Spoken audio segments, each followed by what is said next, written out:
Bonjour tout le monde, donc j'ai décidé de faire une petite vidéo de présentation de Experimental Wars V2. Donc il y en a qui connaissent déjà, il y en a qui connaissent pas, et c'est surtout pour ceux qui ne connaissent pas du tout que la vidéo est faite. Donc voilà, c'est parti.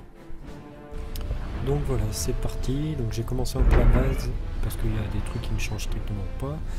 Donc dans Experimental Wars, il y a un gros changement au niveau des ingénieurs déjà, c'est qu'il y a 3 ingénieurs, un ingénieur terrestre, un ingénieur aérien et un ingénieur naval. Donc on va commencer par l'ingénieur terrestre. Pour ça on construit une usine terrestre. Donc j'ai accéléré la vitesse, hein, c'est normal, c'est pour éviter de faire trop durer la vidéo.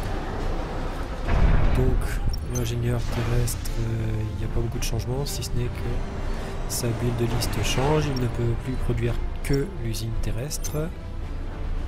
Et c'est fait exprès, c'est pas un bug. Donc il peut construire tous les bâtiments associés à la Terre. Bon, maintenant on va produire une usine aérienne. Et là aussi une nouveauté, l'ingénieur aérien, qui lui peut produire les bâtiments dédiés à l'aérien.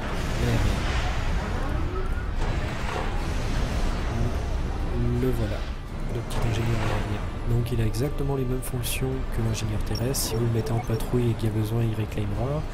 S'il y a besoin d'aider pour la construction d'un bâtiment et que vous êtes plein en ressources, il aidera, il n'y a pas de souci à ce niveau-là.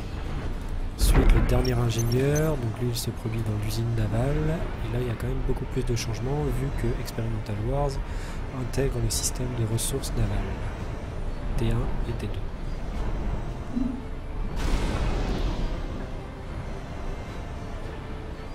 Hop, donc il est là.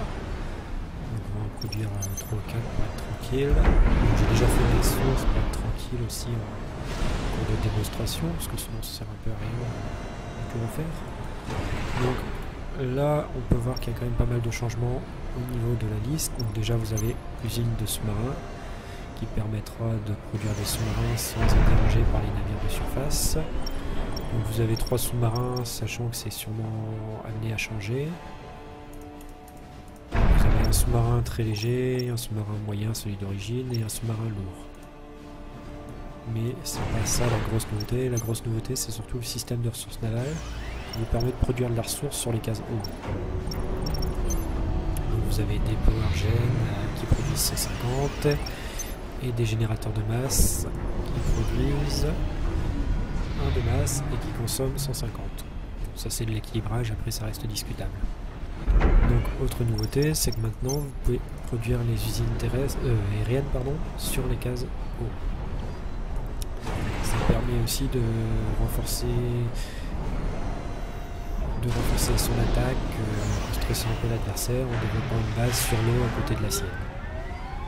Donc une autre nouveauté, et encore une fois dans le but de stresser un peu l'adversaire, vous pouvez tout à fait construire des unités terrestres avec l'usine navale.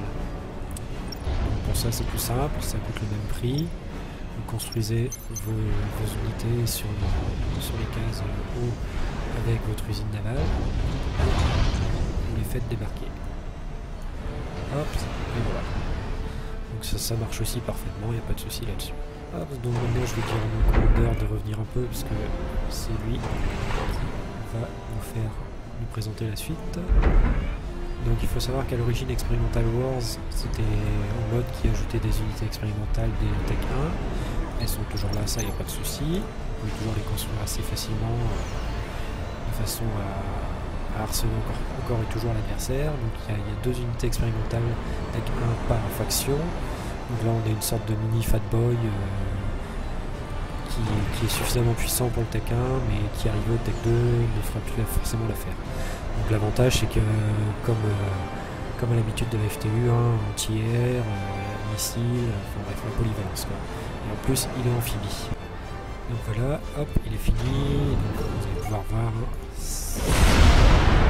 Voilà, ça balance un peu, encore plus en accéléré. Vous avez aussi le vaisseau classique, je vais pas le refaire. Donc maintenant on va attaquer le gros morceau du mode, à savoir les laboratoires. Donc les laboratoires, ça vous permet de produire des unités, ou plutôt de faire évoluer vos unités. Si on rentre dans le technique, on va pouvoir dire que ça permet d'améliorer la production des usines. Donc Donc là on va produire un char T1 normal. Hop. Donc voilà, c'est le char normal, non gradé. On va améliorer un peu l'usine. Donc le premier niveau d'upgrade, blindage renforcé. Donc ça c'est bien précisé dans la description. Ça n'améliore que les unités qui seront produites après l'amélioration. Ça n'affecte pas les unités déjà construites donc. Ça affecte toutes les unités terrestres sauf ingénieurs et scouts. Ce qui est logique vu que c'est pas forcément des unités d'attaque. Ceci dit, ils prennent quand même leur bonus de points de vie. Donc ça reste quand même très intéressant. Donc là le premier niveau c'est plus 35% de points de vie. Donc, on améliore. Hop, on reproduit un char. Hop. Et surprise, ce n'est plus le même. Bien sûr le double clic marche toujours. Donc voilà. Donc là déjà vous avez un char à plus 35% de vie. Donc on va passer au niveau 2. Le niveau 2, portée maximale plus 20%, dégâts plus 10%. Niveau 3, bonus d'armement. Hop, je vais produire un char histoire de montrer un peu. Donc le bonus d'armement, il s'adapte en fonction de la capacité primaire de l'unité.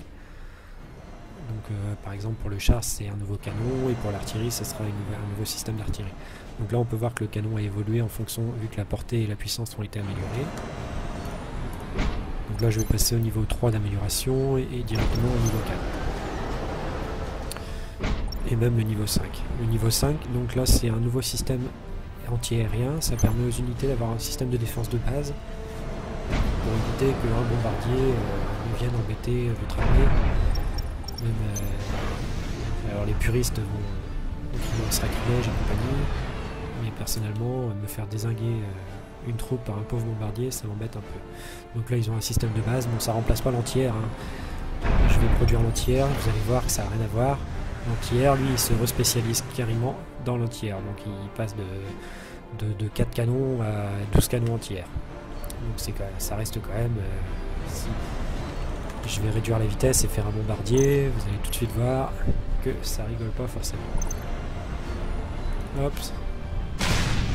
Vous voyez, le système anti-air du char est efficace, hein, mais entre 2 et 12 canons, il n'y a pas photo. Donc il faut savoir qu'après vous avez la possibilité de monter le labo directement au niveau T2. Hop, je vais accélérer la vitesse. Sachant que le niveau T2 est géré par le mode vu que c'est la version 2, il n'y a que le T3 qui n'est pas géré. Donc pareil, on va augmenter l'usine, car pour produire des unités T2 gradées, il faut une usine améliorée. Voilà l'usine améliorée. Donc là toujours pareil, quand on produit une unité, hop, elle apparaît en grade normal. Donc il y a des unités qui ont changé d'apparence, mais c'est tout à fait normal. Donc ne pas s'inquiéter, elles ont gardé la même puissance vu que je suis resté sur les caractéristiques de base. Donc là on va passer le laboratoire Tech 1 niveau 1 et 2. Donc il faut savoir qu'on ne serait pas obligé de faire toutes les upgrades, là je l'ai fait juste pour la démonstration.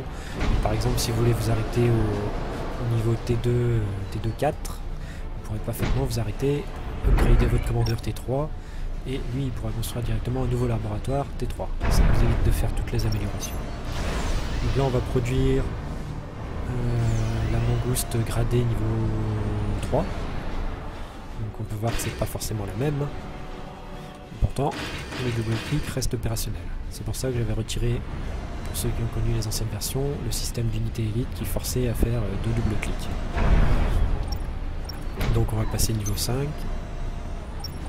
Donc au niveau 5, la FTU, c'est une de ses caractéristiques.